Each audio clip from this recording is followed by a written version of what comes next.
Hi, this is James from Tabletop Gaming Guild, and today we're going to go over the 1 to 6 player game My Little Scythe, published by Stonemaier Games. So let's go ahead down to the table here. I'll give you a general overview of how to play the game, and then we'll come back and I'll give you my final thoughts.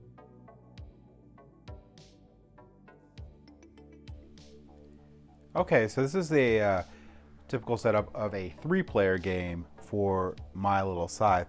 Now you can set up to 6 players, but you will use this book to determine where to place the base camps. And these are the base camps over here. So you have a base camp and then you have your 2 players. So each player gets 2 characters. They get placed in their base camp and they're unique for each of the factions. They will also get a player board with 4 trophies on it. And we'll show you what these different actions mean in a second. You will also get one of your secret goals here, and you will get a magic card. You will also get one of these pawns in the matching color of your player. So to start out the game, and well, the objective of this game is going to be to get rid of as many of these trophies as you can. Once you have all 4 of your trophies gone, or one of the players has completed all 4 of their trophies, the game ends. Everyone who didn't complete their 4th trophy gets one more turn, and the player with the most trophies wins. If there's a tie, the player with the highest friendship, which we'll explain in a second, wins. If there's still a tie, the player that controls the most gems and apples wins. If there's still a tie, both the tied players win. Okay, so this isn't going to be a complete rules breakdown for the game, but it's just going to be a general idea how to play the game. Now I left this on here just to show. At the beginning of the game, you're going to flip this over, give it a good turn, place it here, flip it over, and wherever there's base camps, these are the resources that will get placed in front of it. Once that's done, this gets put back in the game box, and that's it. Players are going to take turns picking one of these actions that they haven't done before, or basically that they don't have their pawn on. So what that means is if I did a move in the previous action, I won't be able to do a move in the next action. I'll have to do either a seek. Well, actually, this was the move over here, sorry. I'd either have to do a seek or a make. Now, we'll go over each of these actions here individually. And we're going to go ahead and start with the move actions. The move action lets you move one of your characters 2 spaces. Or you can move 1 space, or each of your characters 2 spaces, or you can move 1 space carrying gems with you, or apples. Now these resources here always stay on the board. The only way you denote controlling the resources is having one of your characters on that space. So you will be dragging these around so that you can claim it and still do things. So this other player, let's say, goes here. So now at the end of this round, I have, let's say go here. I have 2 gems. I control 2 gems. Also, when you're moving, you see these portals right here. They're actually all adjacent. So if I can move from here to here or here to here, doesn't matter. So just remember those are all adjacent. The special space in the middle of the board you can't move into until you have a certain thing. And I'll explain that in a second. But just know that the Castle Everfree in the middle is not a space you can normally move into. So for the move action itself, once that's completed, you're done. You just move up to 2 spaces for each of your thing, or 1 if you're moving resources with you. The next thing you can do, I'm going to show you on the board, is you can do the seek action. And then you can do the make action. So for the seek action, what you're going to do is you're going to take a look at this board and you're going to roll the dice that match that. So if you do this first top one, you'll get 2 reds, a blue, and a yellow. Now, there are different things on these dice. They're different. So like the blue one's going to be your gems. These red ones are going to be your apples, and this is your quest die. So when you're looking at this, you'll be like, well, I want to have more apples on the board, so I'll do this one. Or I want to have more gems on the board, I'll do this one. So let's say I picked the one with the more apples. You're going to roll the dice, and you're going to take a look at the result. Now notice this is a green apple. So that means that it has to go in the green section on the board. There's going to be 6 different colored sections on the board for the 6 sides of the die. I will then take an apple, and I will place it on an open space on the board. As long as there's an open space on the board, I can place it out. Now, same thing with the diamond. This would go a white diamond in the white region. And the same thing with the quest die. This is red, so a quest will have to go in the red region. Now, one thing I'm going to jump, that's how you're going to do the seek action. So you're going to basically take and put resources out on the board and quest tokens out on the board. If you place one of these apples where an opponent is, which you're allowed to, or one of the gems with the rolling of these dice, you will gain a friendship. So that's something to keep in mind. Friendship is going to, once you get, we'll go over each one of these in a second, but friendship, your pie fighting are all ways to get trophies. There's 6 different ways that's going to show up on the top, but that was the move action. That's the one thing I forgot, that if you do put a resource on an opponent's spot, you will gain a friendship. Now, the last thing you can do is you can do the make action. So with the make action, you can convert things that you have into other things. So you can convert 2 apples into 2 pies, so you move your thing up twice. You can convert 2 gems into a magic card, which are these cards right here. Or you can use an apple and a gem to do an upgrade of one of these, either the green or the blue, which is going to be the move or the make actions. So for the upgrade portion of the make action, you're going to pick one of these 2 things here, either the green, which will be your move, or the blue make. You're going to look at the top 3.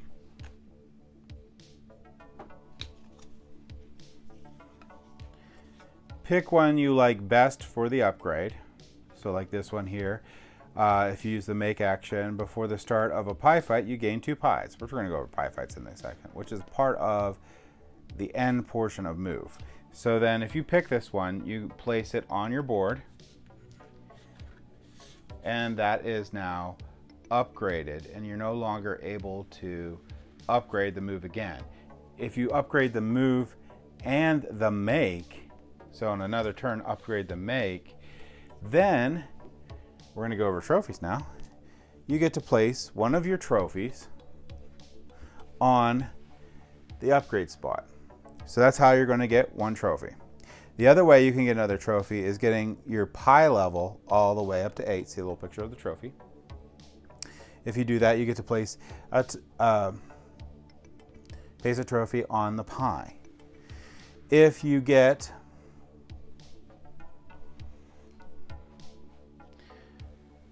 your friendship all the way up to 8, you get to place a trophy on this space. Now we're going to get into a couple. Another easy one is if you ever draw and have 3 of these, you will get to put one of your tokens on here. And that's another one of the make actions. That's the 2 gems to magic card. The other thing you can do is you can get these quest cards. Once you get 2 quest cards, you will also get a trophy. Now, how do you get quest cards? You land on a space with one of these tokens. So on your move action, when you end on one of these, you will, and you have to, you will end your movement there. You can't move farther. If you want that, that's where your movement has to end. You'll get one of these cards here. And on this card, you have 3 different options. You can pick the blue or the red, or no thanks. And all of them are going to give you something. So normally the blue or the red require you spend something, and the no thanks don't, but you'll still get something for any of these. So you'll pick which one you want, and you'll put this in front of your little player board. And like I said, once you get 2, you'll get a trophy put there. Now, you'll notice that there's 3 more spaces we need to talk about. And they're going to be the pie fight and the 2 castle ones. Now, I said the castle Everfree, you can't normally move into it. Well, you can't. But when you can move into it, so in a situation where you can, is you have to be delivering something to the castle. So let's say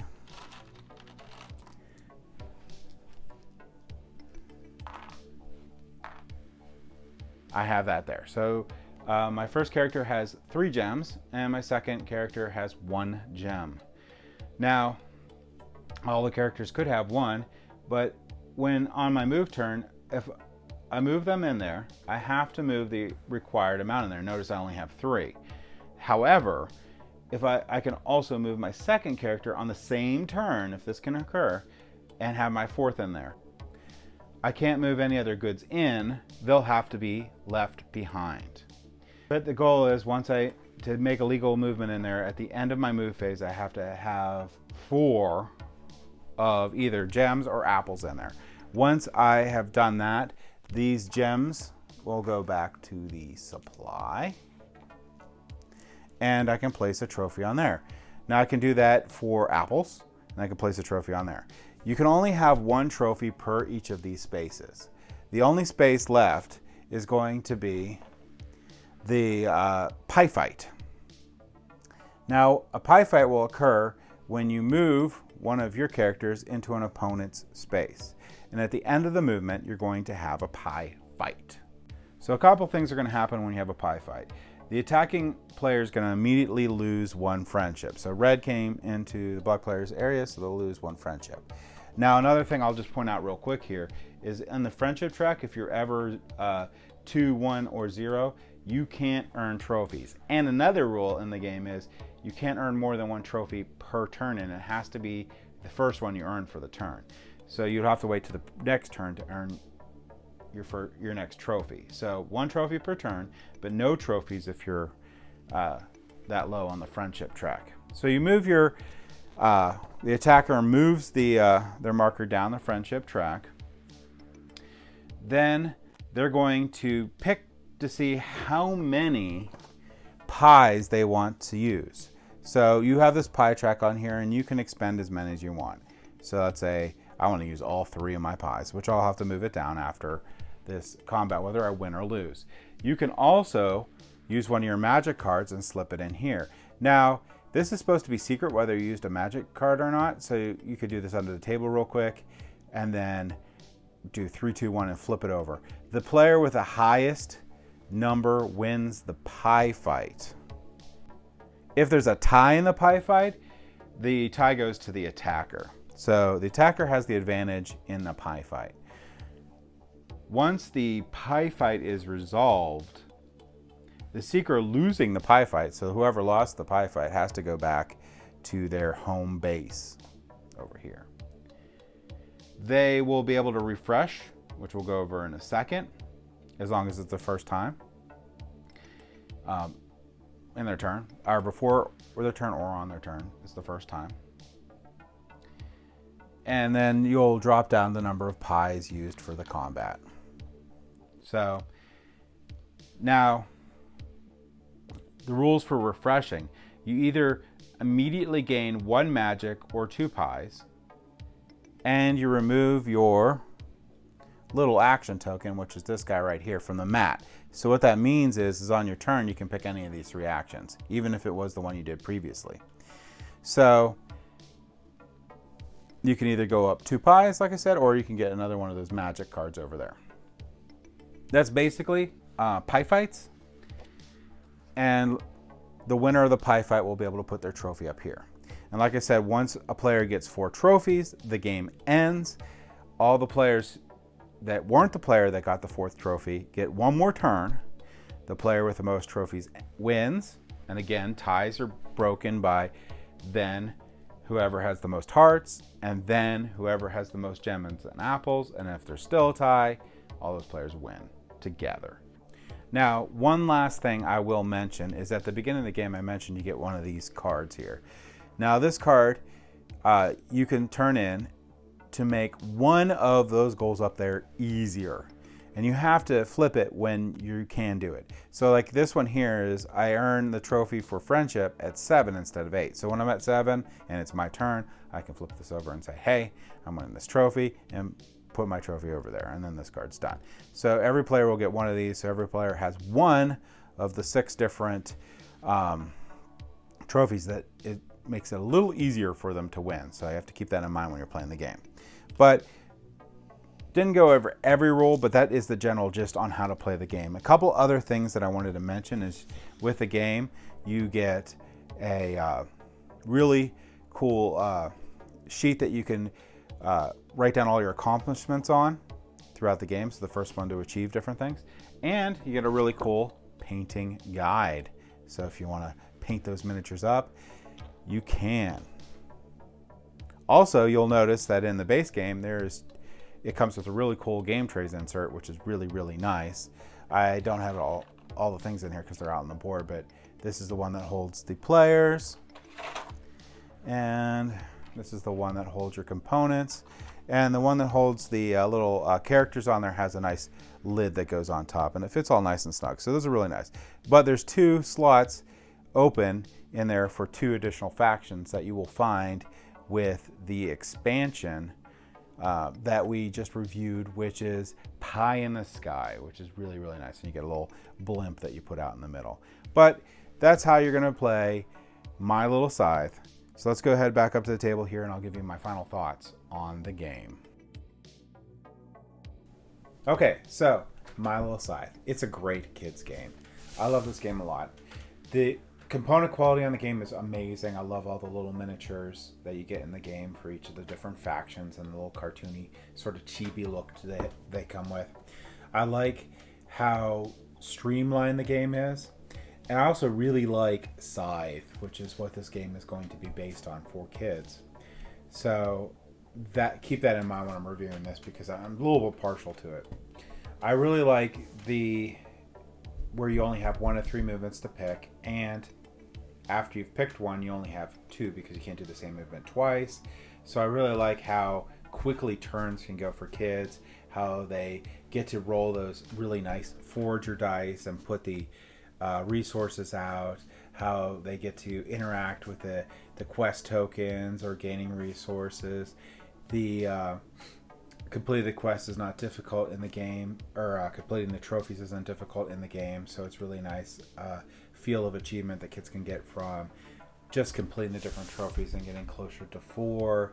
I think that this game does a really good job of allowing kids to become competitive in the game, meaning that they can understand the different strategies that come with the game. It's a nice, but it's not like super competitive because it's a nice and light-hearted game. So there's a lot to love about this game. If you love Scythe and you have some kids, this game I would highly recommend for you. It's great. If you just want to get your kids into board gaming, this is also a good game. I don't know if it'll be the first game you want to start on because it's a little bit on the complex side. But it's still good for kids. It's something they can get.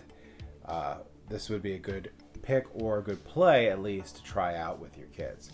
So that's my thoughts on My Little Scythe. Great little fun family game. Thank you for watching.